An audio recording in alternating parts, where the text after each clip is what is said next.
여러분 지금 행복하십니까? 네, 아니요. 아멘 아니고요. 행복하시냐고요. 참 대답하기 참 막막하죠. 네, 행복합니다. 이렇게 대답하면 내 삶 속에 자질구레한 문제거리들이 있어요. 그것이 쉽게 떠올라서 당연히 행복합니다. 이렇게 쉽게 대답하기가 좀 그렇죠. 그렇다고 반대로 아니요, 좀 불행한데요. 이렇게 대답하기도 참 그렇습니다. 왜냐하면 내 삶 속에 분명히 아주 짧긴 해도 행복하다라고 느낄 때가 분명히 있기 때문이죠. 그렇습니다. 쉽게 대답을 할 수 없는 것이 행복하냐라는 질문인 것 같습니다. 그래서 질문을 한번 바꾸어 볼게요.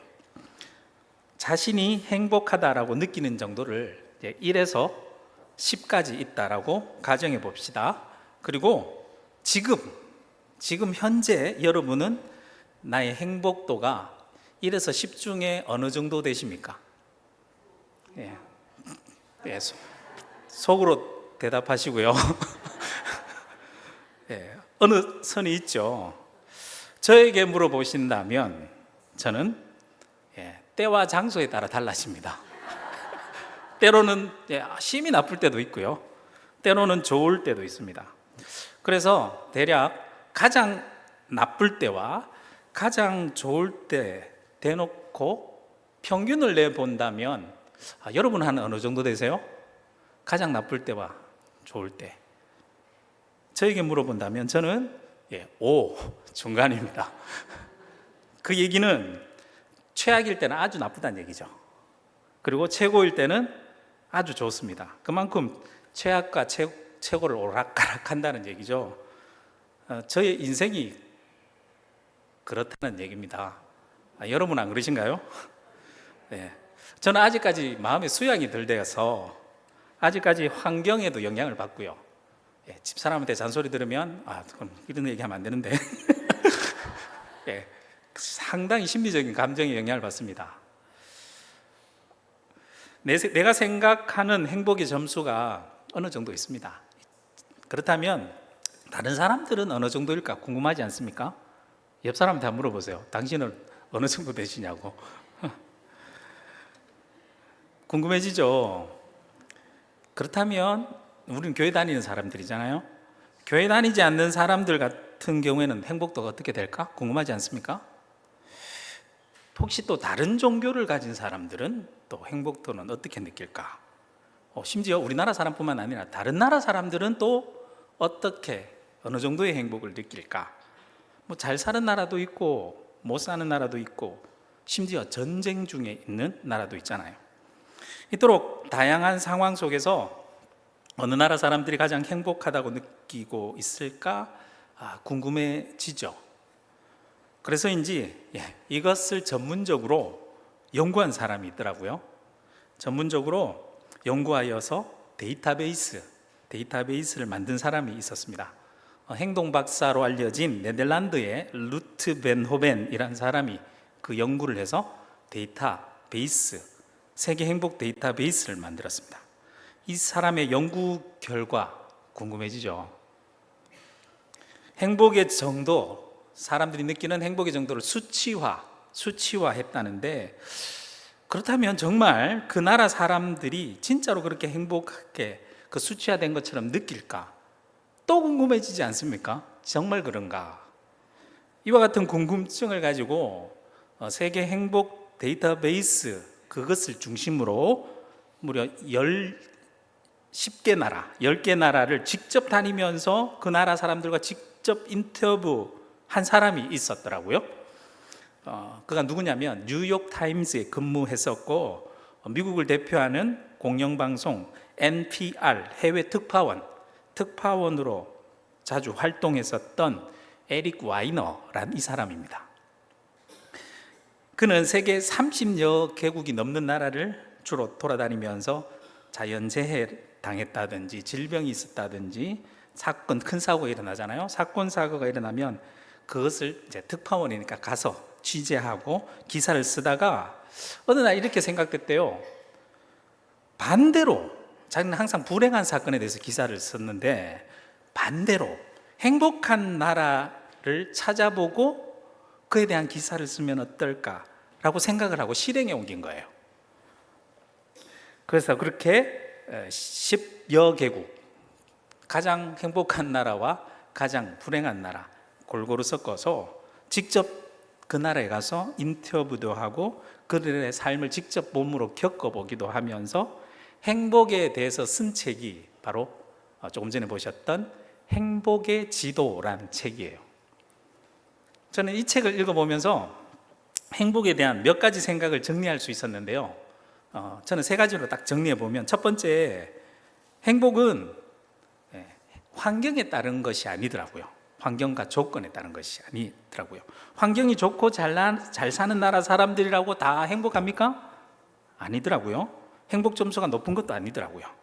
못 사는 나라 사람들이라고 해서 다 행복 점수가 최하위권일까요? 아닙니다. 오히려 못 사는데 행복 점수가 굉장히 높은 나라가 있습니다.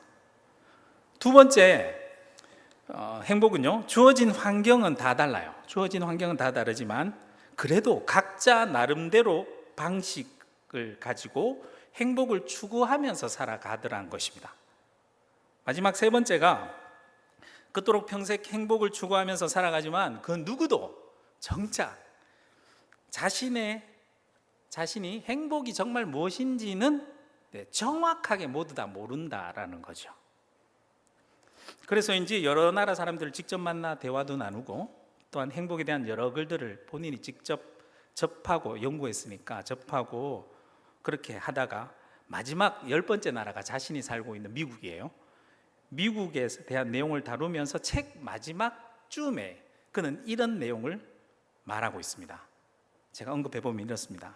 행복 데이터베이스 관리자 루트 벤호벤은 행복해지려면 사람이 살 수 있는 여건이 필요하기는 하지만 낙원이 필요한 것은 아니다 라고 말했다.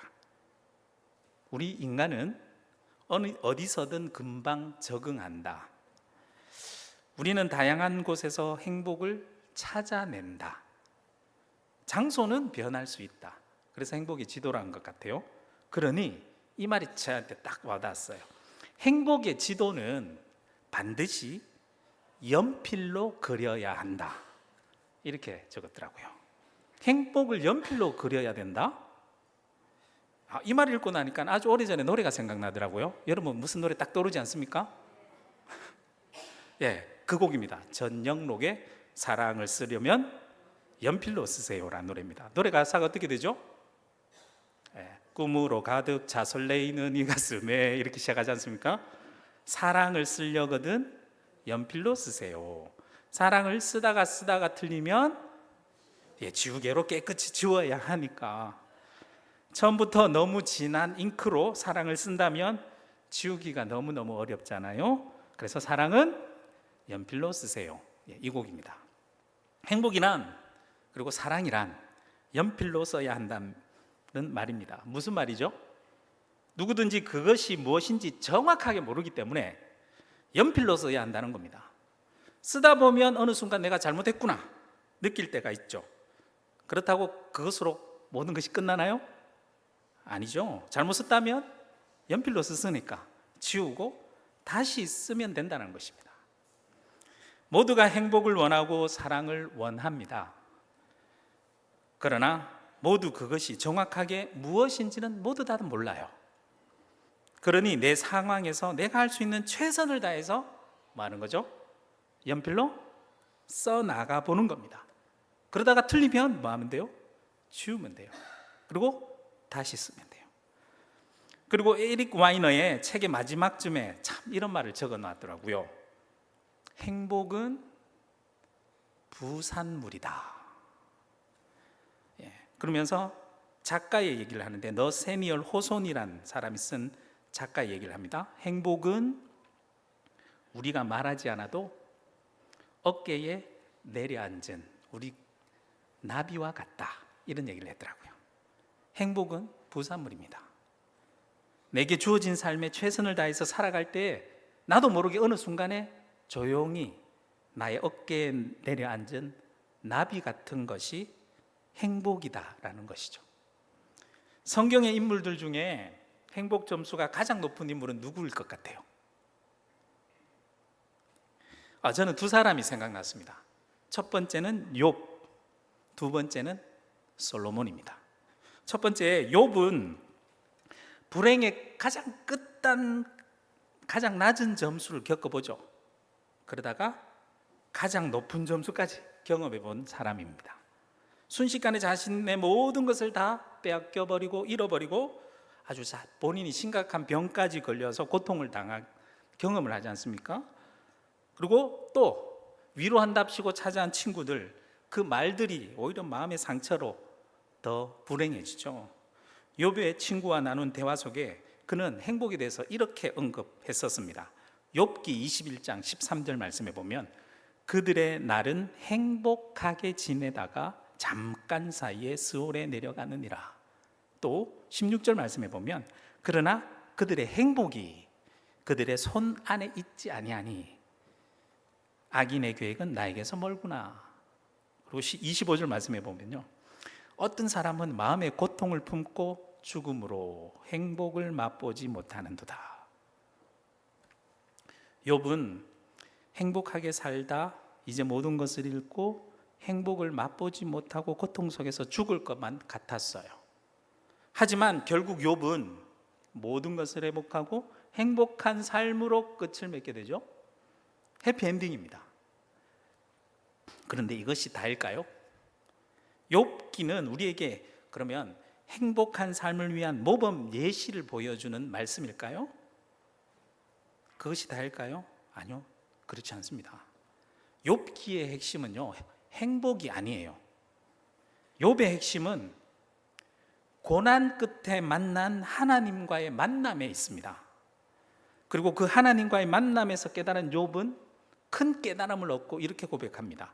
욥기 42장 1절에서 6절 말씀을 제가 읽어드리면 욥이 여호와께 대답하여 이르되 주께서 못하실 일이 없사오며 무슨 계획이든지 못 이루실 것이 없는 줄 아오니 무지한 말로 이치를 가리는 자가 누구니까? 나는 깨닫지도 못한 일을 말하였고 스스로 알 수도 없고 헤아리기도 어려운 일을 말하였나이다.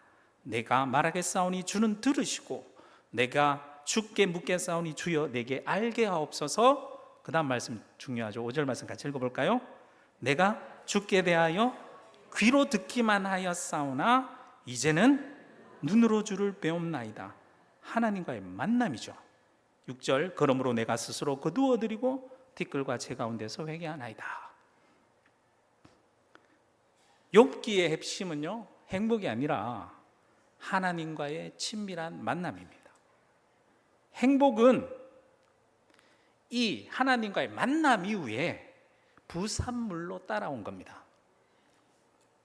둘째, 성경에서 역사상 모든 것을 다 누려본 행복한 사람 누굽니까? 솔로몬.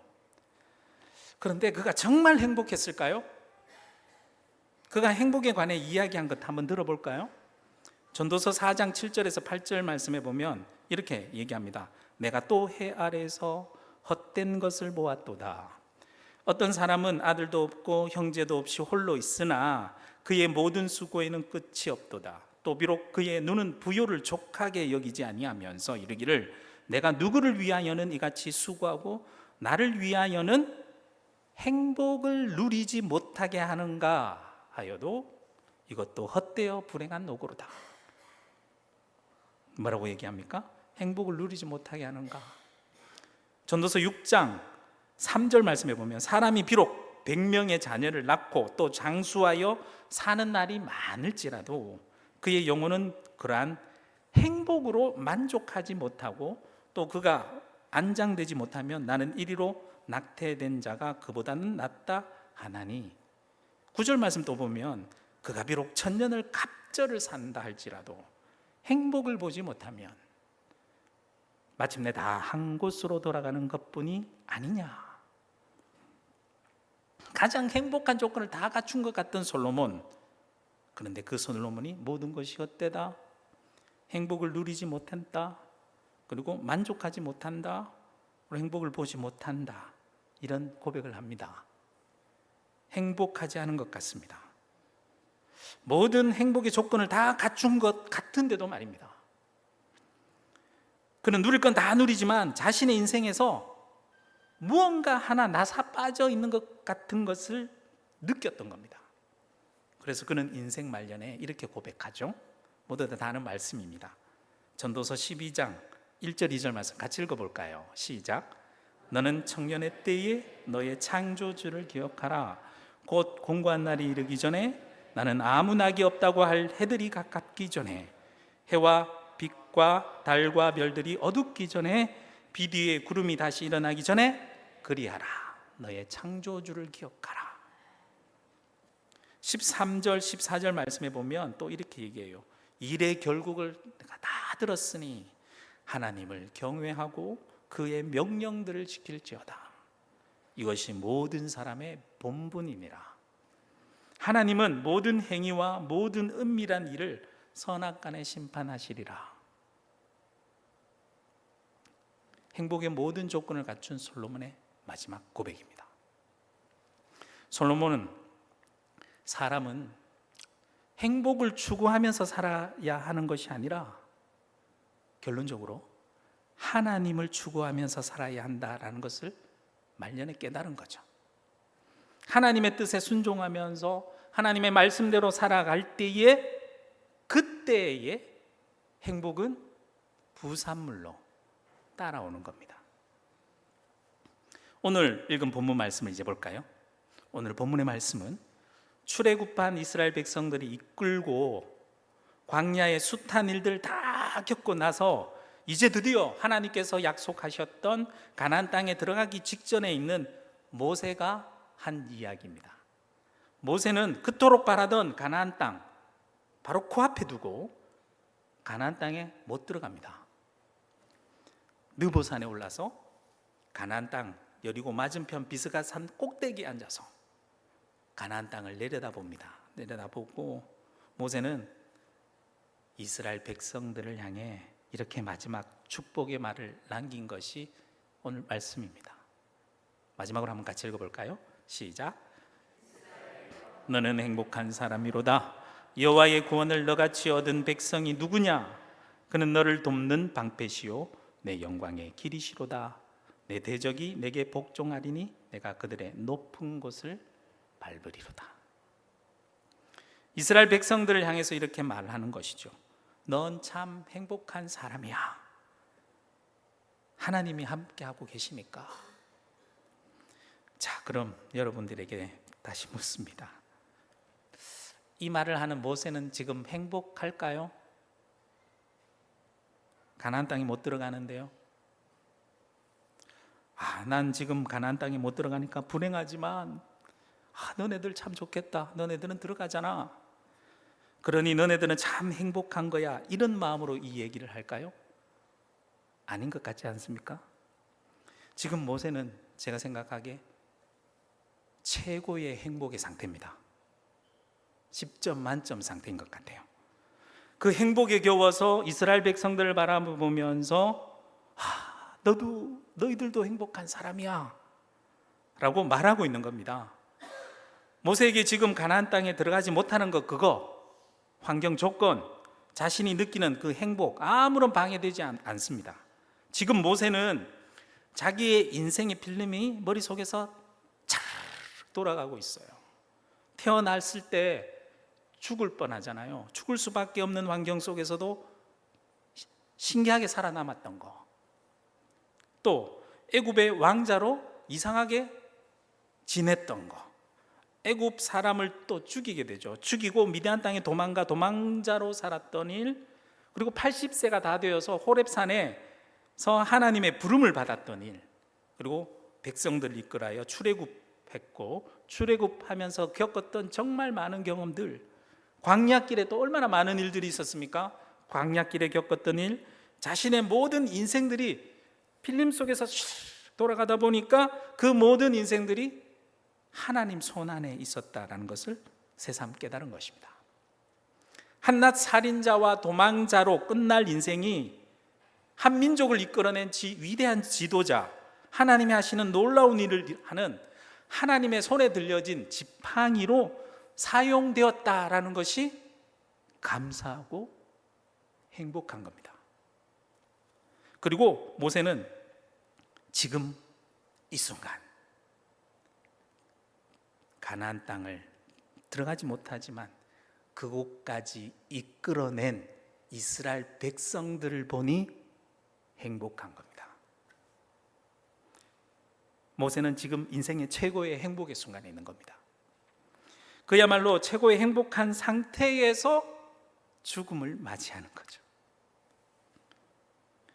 하나님의 일을 모두 다 완수한 후에, 그리고 행복은 부차적으로 모세에게 따라왔던 거죠. 모세는 가나안 땅으로 들어가는 여호수아와 이스라엘 백성들을 최고로 행복한 상태에서 마음껏 축복해주고 있는 겁니다. 하나님의 일을 완수한 모세의 어깨 위에 행복의 나비가 모세도 모르게 앉은 거죠. 하나님께서 맡기신 일 모두 완수했습니다. 출애굽, 광야, 가나안 땅 입구까지. 그리고 나머지는 여호수아가 하나님과 함께 할 일을 그는 바라보면서 행복한 거죠. 그래서 신명기 10장 12절에서 15절 말씀에 보면 모세는 이런 말로 기록하고 있습니다. 이스라엘아, 내 하나님 여호와께서 내게 요구하는 것이 무엇이냐? 곧 하나님 여호와를 경외하여 그의 모든 도를 행하고 그를 사랑하며 마음을 다하고 뜻을 다하여 내 하나님 여호와를 섬기고. 13절 말씀 같이 읽어볼까요? 시작. 내가 오늘 내 행복을 위하여 내게 명하는 여호와의 명령과 규례를 지킬 것이 아니냐. 성도 여러분, 마지막으로 다시 묻겠습니다. 여러분 행복하십니까? 여러분은 하나님의 부름을 받았습니다. 여러분은 하나님께서 여기까지 인도하셨기 때문에 지금 이 자리에 앉아 있는 겁니다. 그리고 하나님께서 지금까지 지켜주셨습니다. 주의 말씀을 따라 지금 오늘 같이 예배드리고 있습니다. 한 주간 동안 또 받은 말씀대로, 은혜 받은 말씀대로 살아가실 거죠? 그러면 여러분도 모르는 사이에 여러분 한 주간의 삶 가운데 열심히 일하는 가운데 여러분 어깨 위에 행복의 나비가 날아 앉을 것입니다. 행복은 내가 만든다고 만들어지는 것 아닙니다. 하나님께서 나도 모르는 사이에 우리에게 선물로 주시는 것이 행복인 줄로 믿습니다. 행복의 나비가 여러분 어깨 위에 앉기를 소망하며 한 주간도 우리 삶 가운데 힘차게 살아가시길 소망합니다. 기도드리겠습니다.